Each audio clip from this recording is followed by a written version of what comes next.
हे माझे पुस्तकाचे हस्तलिखित.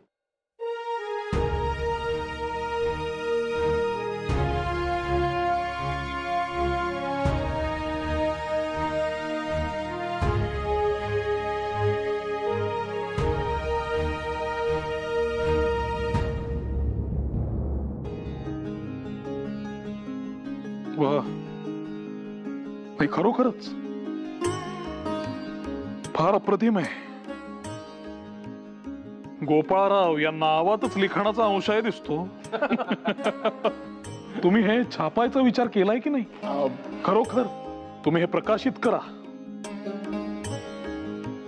आणि तुम्ही अन्य कुठल्या नोकरीच्या शोधात असाल तर तुम्ही आमच्याकडेच का रुजू होत नाही? अर्थात तुम्हाला प्रशस्त वाटत असेल तर. बघा काय म्हणालो होतो मी, डेक्कन एज्युकेशन सोसायटी मध्ये गुणवंतांचं नेहमी स्वागत होतं. आता तुम्ही ठरवा तुमचा काय निर्णय तो. ठरवायचं काय यात? केसरीकारांसोबत काम करण्याची सुवर्ण संधी अशी समोरून आयती चालत आलेली असताना ती नाकारायला मी करंटा नाही. बोला, कधीपासून करू कामाला सुरुवात? आज, आत्ता, ताबडतोब. काम करणाऱ्याला मुहूर्त शोधायची काय गरज? आत्ता तुमच्या नोकरीची सगळी औपचारिकता पूर्ण करूया आणि कामास लागूया. कसे? हो, धन्यवाद. धन्यवाद.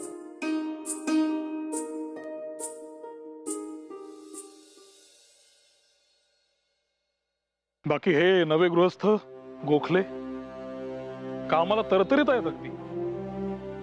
फार हुशार माणूस शोधून आणलात तुम्ही. ही अशी पारखी नजर हवी उत्तम माणसं हेरण्यासाठी. हे असे गुणीजन आपल्याला जोडले जातील तशी आपली ताकदही वाढत जाईल. ध्यानात ठेवा आगरकर. अगदी खरंय तुमचं बळवंतराव. पण तुम्हाला सांगतो, त्यांना बघता क्षणी त्यांच्या हुशारीची चुणूक मला दिसली होती. आणि तुम्ही म्हणताय ते अगदी योग्य आहे. त्यांच्या येण्याने आपल्या चमूला बळ वाढलेलंच.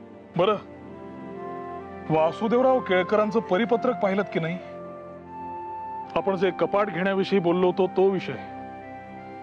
तुम्ही निवडलेलं 20 रुपयांचं कपाट म्हणे महाग वाटलं गोळ्यांना. तुमचं काही बोलणं झालंय का? महाग वाटतंय? आणि हे आता सौदा पक्का झाल्यावर सांगतायत का ते? सौदा झाला? कधी? अहो बळवंतराव, मी शब्द देऊन आलोय त्या दुकानदाराला. कुठल्या तोंडानं नकार देऊ आता? मला केळकर म्हणाले तुमची बोलणी झाली फक्त. मी स्पष्ट शब्दात त्यांना सांगितलं होतं की सौदा पक्का झालाय.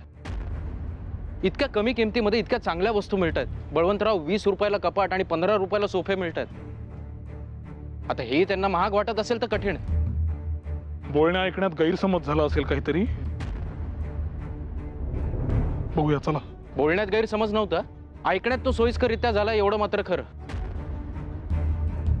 तुम्ही जरा शांत व्हा. आपण गोळ्यांशी बोलूया हा विषय. बोलूच. नाही, बोलायलाच हवं, पण फक्त कपाटाच्या खरेदीच्या बाबतीत नाही. गोळ्यांनी कोणालाही न सांगता प्रयोगशाळेसाठी जो खर्च केला आणि ज्याचा हिशोब लिहून ठेवला नाहीये ना, त्याबाबत बोलू. नामजोशींनी स्वतःच्या जबाबदारीवर कोणाचीही संमती न घेता त्यांचे मित्र शंकर रानाडे यांच्या संस्थेच्या निधीमधून 200 रुपये उसने दिले, त्याबाबत बोलू. हे जर असंच होत राहिलं बळवंतराव, तर संस्थेचा गाडा कसा सुरळीत चालणार आहे? त्याची चाकं कर्जाच्या चिखलामध्ये नेपी रुतून राहतील. नाही, आपण भले भारावून जाऊ हो. हे सगळं सुरू केलंय, एवढा डोलारा उभा केलाय, पण व्यवहाराच्या बाबतीत जर असंच चालू राहिलं तर हे सगळं कोसळायला वेळ लागणार नाही.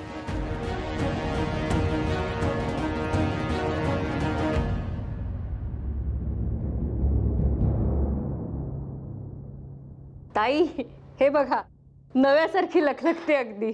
वा, सुंदर.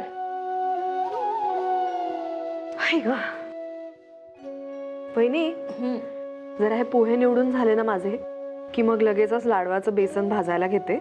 फक्त तुमचं तेवढं आटपलं म्हणजे मला वरच्या डब्यातलं बेसन काढून द्या ना. हो. बघता बघता नवरात्र आलं सुद्धा आणि दिवाळी पण आहेच की तोंडावर.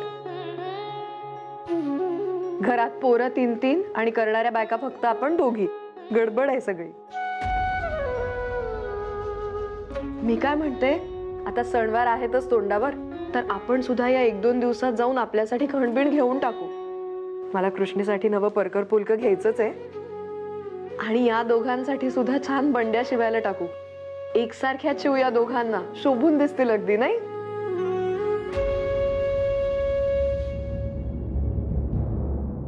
वहिनी, काय हो, लक्ष कुठे आहे? काय झालं?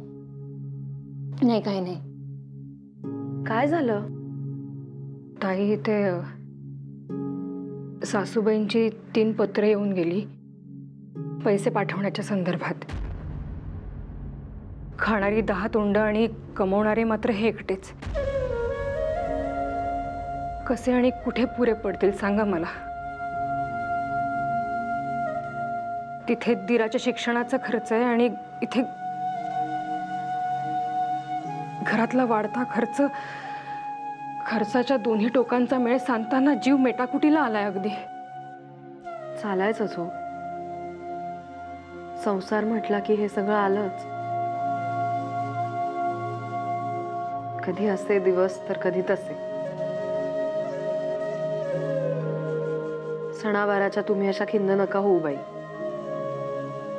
खिन्न नाही हो, पण मनात घोळत होतं.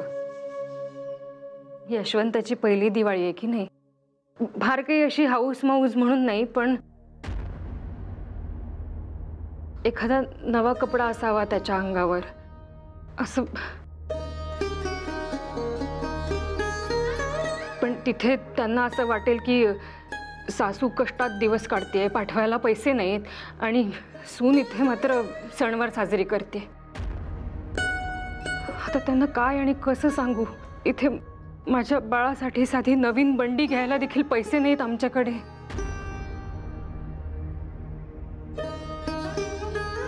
यशोदा,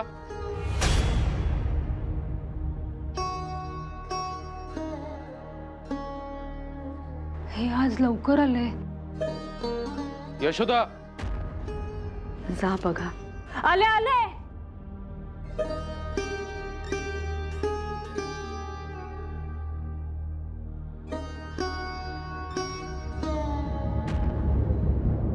अहो, हाक मारलीत तुम्ही आणि लवकर आलात. ऐकलंय मी सगळं. अहो, आपल्या अपत्याचा पहिला सण आणि तुम्ही चिडू नका बरं. मला काही ठाऊक नाहीये का. मी आपलं परिस्थिती यशोदाबाई, परिस्थिती बोल लावते. चारी बाजूनी कोंडी झाल्यासारखं वाटतंय.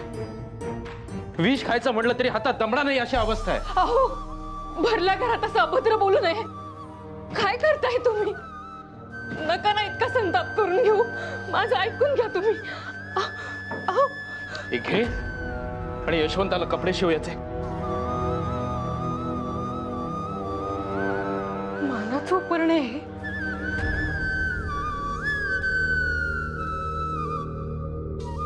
याला फाडून बाळाच्या अंगावरचे कपडे शिवू म्हणताय तुम्ही.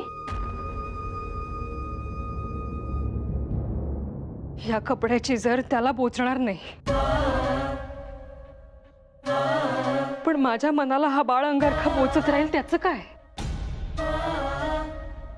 हौस मौस काही इतकी महत्वाची आहे का की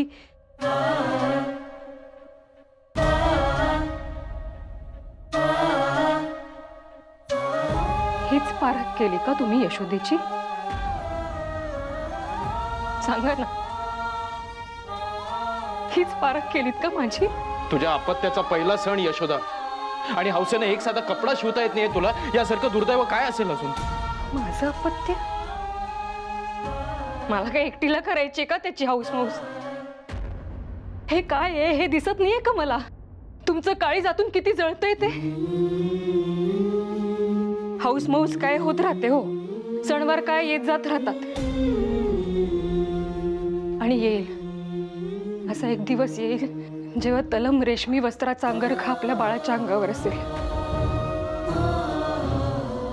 पण छत्रपतींनी तुम्हाला दिलेलं हे उपरण आहे हो. मानाचं उपरण आहे. याला मी नाही काही बाई होऊ द्यायचंय. याला मी अगदी जीवापाड जपेन. कशामध्ये जीव अडकवतेस यशोदा. अगं मला काय उपयोग आहे याचा. वापरणार तरी आहे का मी हे. आणि हे बघ, मगाशी रागाच्या भरात मी बोललो असेल, पण खरंच याचा अंगरखा शिव यशवंताला शोभून दिसेल त्याला. आणि बापाचा मान त्याच्या खांद्यावर बघताना मला कौतुकच वाटेल ग. मी खरंच सांगतो, हे घे आणि त्याला शांत व्हा तुम्ही. बसा तुम्ही आधी. हे घ्या पाणी. सावकाश.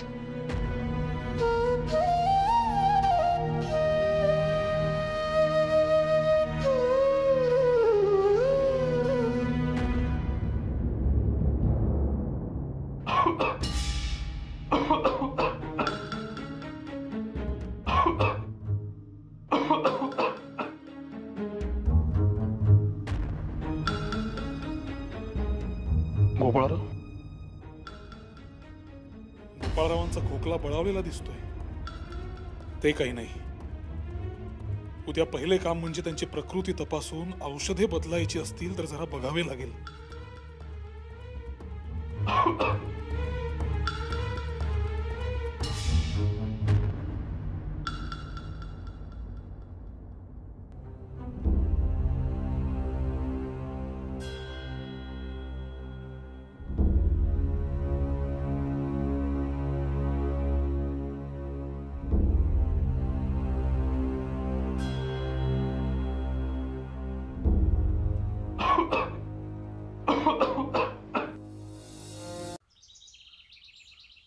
गोपाळराव, भाऊजी. आवरलं का? गोपाळरावांचं निघायचंय म्हणावं.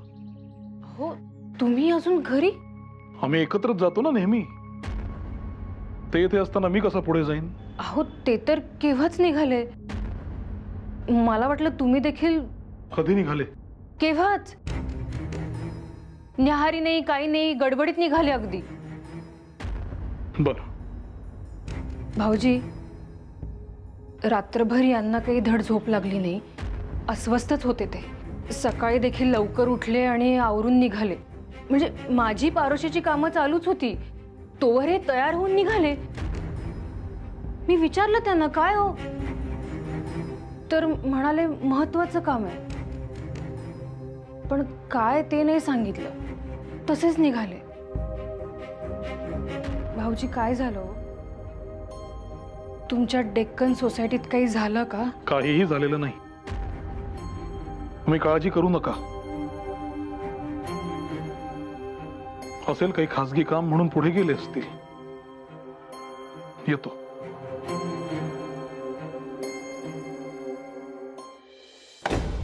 हे काय? कसलं पत्र आहे? राजीनामा आहे. अहो, पण का? इथल्या सदस्यांचा माझ्यावर विश्वास दिसत नाही आता, म्हणूनच हा राजीनामा तो व्यवस्थापक मंडळासमोर ठेवावा. गोपाळराव, तुम्ही शांत बसा आधी आणि मला सविस्तर सांगा नक्की काय झालं. हे बघा, माझा निर्णय झालाय, त्यामुळे याबाबत चर्चा करावी याची गरज मला भासत नाही.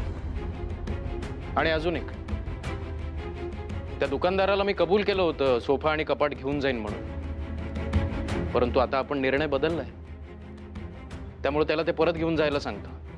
हां, आणि निश्चिंत असा, ते घेऊन जाण्यासाठी गाडी आणि हमालाचा जो खर्च येईल तो मी स्वतःच्या खिशातून करीन. परंतु माझी एक मागणी. बोला, काय मागणी? गोळे आणि नामजोशी यांनी कोणालाही न विचारता जो खर्च केलाय त्याबाबत मंडळाने चर्चा करून योग्य तो निर्णय घ्यावा. अहो गोपाळराव, काय बोलताय तुम्ही हे? बळवंतराव, अहो तुम्ही तरी समजून सांगा. अहो, संस्था चालवायची म्हणजे भांड्याला भांडं लागणारच. त्यासाठी तडकाफडकी असा राजीनामा द्यायचा का? राजीनामा?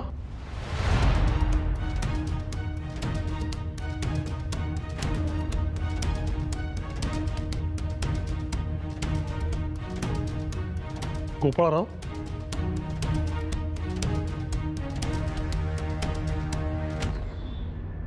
कपाट आणि सोफा या क्षुल्लक गोष्टींच्या खरेदीवरून बाचाबाची झाली म्हणून राजीनामा दिलात तुम्ही? हे म्हणजे साप समजून भुईत होपटण्यासारखे झाले. हा घ्या परत, निकेराच्या टोपलीत टाका जा. शुल्लक? तुमच्यासाठी शुल्लक गोष्ट असेल बळवंतराव, परंतु माझ्यासाठी फार गंभीर आहे हा मुद्दा. हा माझ्या नैतिकतेवर हल्ला आहे असं मी समजतो. कसला हल्ला? हल्ला शत्रूवर करतात आगरकर.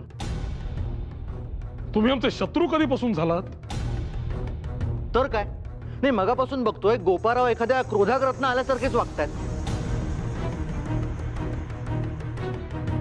आलेच आहेत हे राजीनाम्याचं अग्निअस्त्र पाजळत. दुर्दैव आपटे, दुर्दैव. आपल्या डोळ्यात देखत सर्व काही घडत असताना जणू काही घडतच नाहीये अशा आविर्भावात वावरणं सोपं असतं. असो, यावर अधिक चर्चा करण्याची मला गरज वाटत नाही. हा राजीनामा स्वीकारा आणि मला मुक्त करा. हो, काय सारखं राजीनामा राजीनामा लावलाय? नाही नाही गोपाराव, हे असं धमकी देणं बरोबर नाही, सांगून ठेवतो.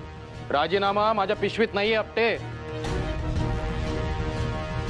इथे तुमच्या समोर आहे. त्यामुळे ही धमकी नक्कीच नाही.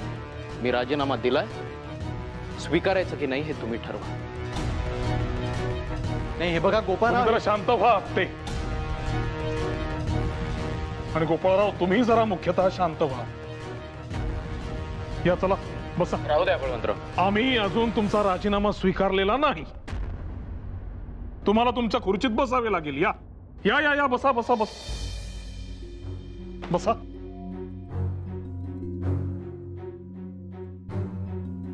आगरकर, कारण काहीही असो, असा डोक्यात राख घालून विचार करणे योग्य नाही. अशाने तुमचीच प्रतिमा मलिन होणार नाही का? असा तडकाफडकी निर्णय घेऊ नका, माझे ऐका. बळवंतराव, मी खरंच धमकी म्हणून हा राजीनामा पुढे करत नाहीये. इथल्या कारभारातल्या अनेक गोष्टी मला खटकू लागल्यात, म्हणून मला असं वाटतंय की मी इथे थांबावं. आणि फक्त धमकी म्हणून मी अशा गोष्टी करणार नाही. खटकणाऱ्या गोष्टींवर चर्चा होऊ शकते, त्यातून काही मार्ग निघतोय का हे पाहता येतं. शांत व्हा तुम्ही.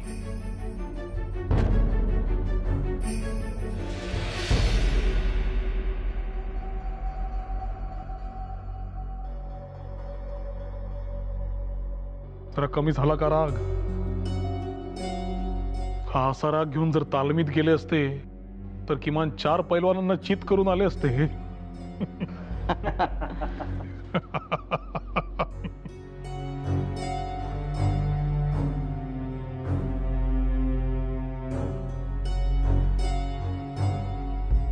बरं, वाक्यमीमांसाचं काय झालं? होईल पूर्ण लवकरच. होळकरांना दाखवायला घेऊन जाईन असं म्हणतोय. उत्तम. मी यावे का बरोबर? आलात तर बरं होईल. येतो मग.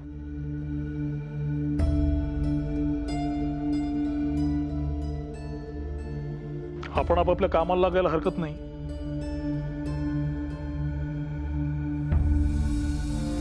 हे खाजगीकडील हिशोब.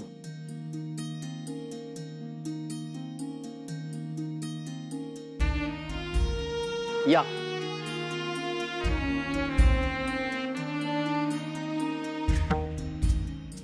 या बसून घ्या.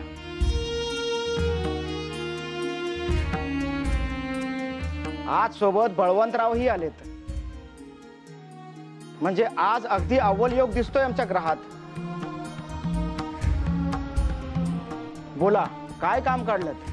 हे वाक्यमीमांसाचं पुस्तक पूर्ण झालं होतं, म्हटलं आपल्याला एकदा दाखवावं.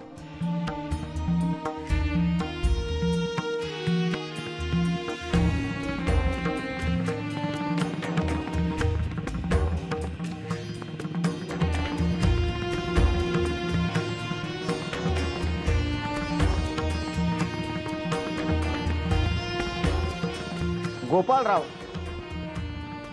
माझ्या मनात बऱ्याच दिवसांपासून एक विचार घोळतोय. मराठी लेखकांची पुस्तके विकत घेण्याचा माझा मानस आहे. आपण सुरुवात आपल्यापासून केली तर? फारच उत्तम विचार आहे. लेखकांना राजाश्रय मिळाला तर सन्मानच मिळेल त्यांना. आपण आपली वाक्यमीमांसा आणि विकार विलसित या पुस्तकांच्या 500 प्रती इंदूरच्या वाचनालयासाठी पाठवून द्या. या संदर्भातली जी काही प्रक्रिया आहे ती गुप्तेंशी बोलून ठरवून घ्या. आपण निश्चिंत असा. आपली इच्छा म्हणजे आमच्यासाठी आज्ञा आहे ती. मी लवकरात लवकर पुस्तकं इंदूरला पाठवण्याची व्यवस्था करतो. धन्यवाद.